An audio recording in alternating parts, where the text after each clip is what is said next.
Paolo Avellino, hatid sundo si Kim Chiu.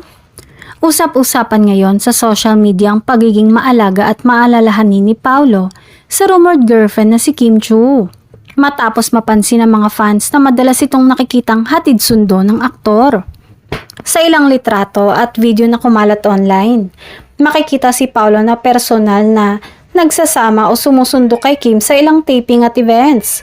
Agad itong nagpakilig sa kanilang mga tagahanga na matagal nang sumusuporta sa tambalan nila mula sa teleseryeng What's Wrong with Secretary Kim at sa iba pang proyekto ng ABS-CBN.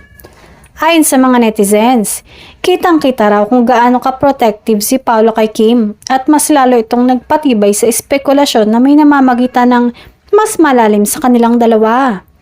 May ilan pang nagsabing iba ang glow ni Kim kapag kasama si Paolo. Hanggang ngayon ay nananatiling tikom ang bibig ng dalawa tungkol sa tunay na estado ng kanilang relasyon. Ngunit hindi maitago ng kanilang mga kilos ang pagiging malapit sa isa't isa. Para sa fans, sapat na ang makita silang masaya at magkasama, kahit pa walang direktang kumpirmasyon mula kina Kim at Paolo.